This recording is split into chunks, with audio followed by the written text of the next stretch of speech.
Ongoing interagency task force operation team that is clearing illegal roadside encroachment continues their operation this week along the highways and major roads.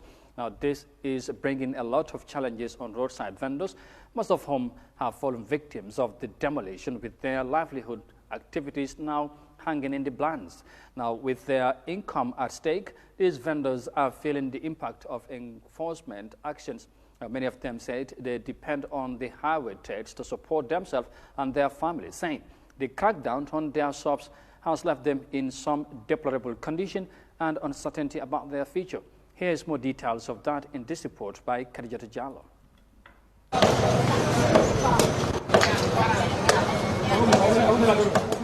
What many thought was just a simple day activity has now turned into a full-fledged operation. The demolition of illegal roadside encroachment by a government-established task force aimed to demolish both permanent and temporary structures that are in violation of the laws governing road safety and public order. Speaking to Eyeafrica TV, roadside vendors expressed challenges that the operation is causing on their businesses. Wansira Bojang, a vendor along the Brikama highway, pleaded with the government to consider their situation as breadwinners.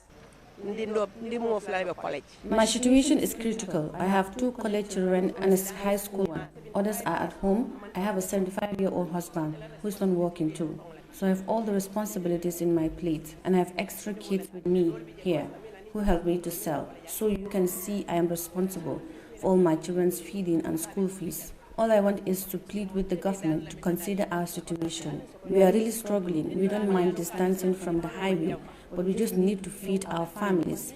This whole thing is really heartbreaking. The government should just understand and consider our situation. Me understand him, but me understand fana. They force no because he bela do polela. The roadside sellers in particular are the most affected by the operations. The recent developments of the operations are far-reaching, affecting various aspects of daily lives, from the livelihoods of roadside vendors to the overall functioning of those with other businesses in the area. Mrs. Bojang, however, added that she has limited options for relocating her business and her family relies on her for their livelihood. We have all seen what's happening, but we have no place to relocate. There is no means of survival at home. One can only sit at home when there is hope and means of survival at home. Currently, I have no working children. All of them are school-going children. My situation is difficult. My husband is not working. It's so painful. But whatever happens, we still have faith in Allah. Right now, I can't even say much about this operation because I am really heartbroken. All the women in this area feed on the income of their businesses, and whatever they make, that's what they take home, their families. Kajali Sane, a motor mechanic, emphasized the negative impact of the operation on his livelihood, emphasizing that his business is his primary source of income.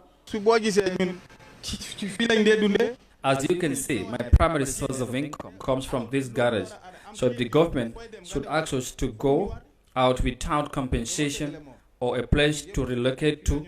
We must complain. I have apprentices that I paid every month, and they also depend on me for survival.